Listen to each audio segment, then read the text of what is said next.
जब हिमालय की ठंडी हवाएं गहरी घाटियों से बहकर आती है, जब बर्फ हर रास्ता ढक देती है, तब एक सदियों पुराना रिवाज जाग उठता है, जहां मास्क लगाकर दूल्हा दुल्हन बनकर परियों और पहाड़ी देवताओं को विदाई देते हैं। ये रिवाज अभी सोशल मीडिया पर बहुत वायरल हो रहा है। ये रिवाज हिमाचल का 5000 साल पुराना या शायद उससे भी पुराना रिवाज है, यानी इतिहास लिखित दस्तावेज, धार्मिक ग्रंथ कुछ भी नहीं है, फिर भी ये परंपरा सदियों से चली आ रही है। जरा सोचिए, बर्फ से ढकी पहाड़ियों के बीच एक छोटे से गांव के रास्ते पर दो दूल्हे चल रहे हैं। दोनों ही आदमी हैं, दोनों का चेहरा पूरी तरह ढका हुआ है, उनके हाथ तक भी नहीं दिखाई देते। उस वक्त गांव वाले उन्हें एक इंसान नहीं, परियों के दूत मानते हैं। उनके एक एक कदम को आसमान से देख रही होती है सोनी परी, वो पहाड़ की परियां जो पूरी सर्दी भर गांव को बचाकर रखती है। ये है हिमाचल प्रदेश का किन्नौर का असली जीता जागता 5000 साल पुराना माना जाने वाला त्योहार रौलाने फेस्टिवल।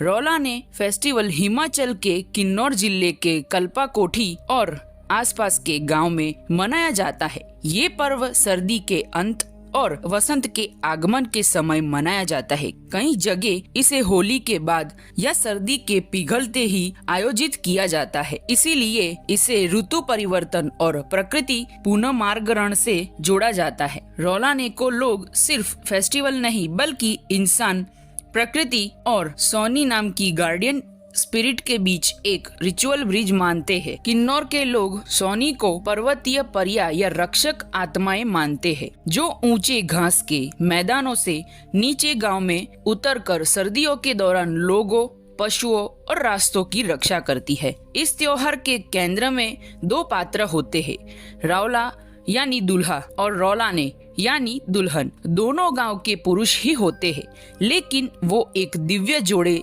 देवदूतों के मानवीय प्रतिनिधि के रूप में चुने जाते हैं। दोनों के शरीर का हर हिस्सा मोटे ऊनी वस्त्रों से, दस्तानों से और मुखावरण यानी घूंघट से ढका रहता है, ताकि उनकी व्यक्तिगत पहचान मिट जाए और वो साधारण इंसान नहीं बल्कि सोनी आत्माओं के वाहक या माध्यम माने जाए। अब हम रौला और रौलाने की पहनावट के बारे में जानेंगे। रौला सामान्यतः मोटे किन्नौरी ऊन कपड़े पहनता है, चेहरे पर लाल कपड़ा या घूंघट रखता है, कभी कभी खंजर यानी रकस भी रखता है, जो सुरक्षा का संकेत माना जाता है। रौलाना को पारंपरिक किन्नौरी महिला वेशभूषा जैसा डोरू, चोली, पट्टू आदि पहनाए जाते हैं। सिर पर फूलों का मुकुट और भारी चांदी सोने के आभूषण सजाए जाते हैं, जो समृद्धि, पवित्रता और दिव्यता का प्रतीक है।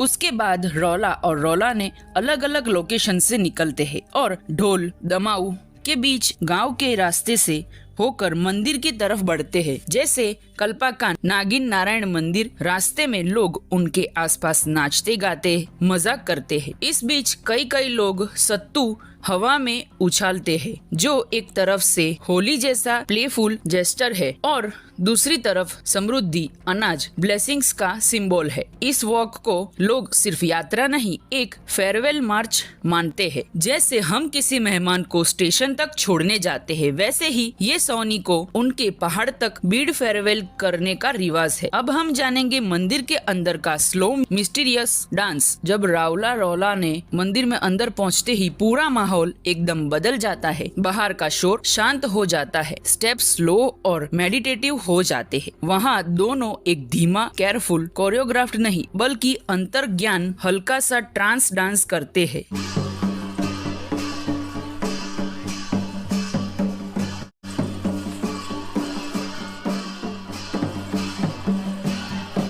स्थानीय लोग इसे मानव और दिव्य लोक के बीच ऊर्जा को संतुलित करने वाला रिचुअल मानते हैं। कुछ लोग कहते हैं कि इनके स्टेप्स सोनी खुद गाइड करती है। इसमें ज्यादा महत्व भक्ति और उपस्थिति का है। रस्मों के बाद रौला और रौला ने गांव की सीमा के बाहर की ओर जाते हैं, जिसे सोनी परियों के अपने पहाड़ी ऊंचे मैदानों की ओर लौटने का प्रतीक माना जाता है, यानी सर्दी की विदाई और सामान्य जीवन की वापसी। इस विदाई के साथ लोग नई कृषि सत्र, खुले रास्ते, पशुपालन और सामुदायिक जीवन की पुनः शुरुआत का संकल्प लेते हैं। रौलाने फेस्टिवल आज भी लगभग उसी रूप में निभाया जाता है जैसा पीढ़ियों पहले था। हाल के वर्षों में सोशल मीडिया पर इसकी अनोखी पोशाक, मुखौटा और रहस्यमय माहौल के कारण इसे राष्ट्रीय स्तर पर पहचान मिली है, लेकिन स्थानीय लोग अब भी इसे बाहरी दिखावे से ज्यादा निजी, पवित्र और सामुदायिक केंद्रित उत्सव मानते हैं। रौलाने फेस्टिवल ने हमें दिखाया कि कैसे एक छोटे पहाड़ी गांव में परियों देवताओं के बीच एक अजीब सा लेकिन खूबसूरत रिश्ता बना हुआ है। अगर आपको ये वीडियो पसंद आई तो लाइक और कमेंट करना मत भूलिए और साथ में सब्सक्राइब भी करते जाना।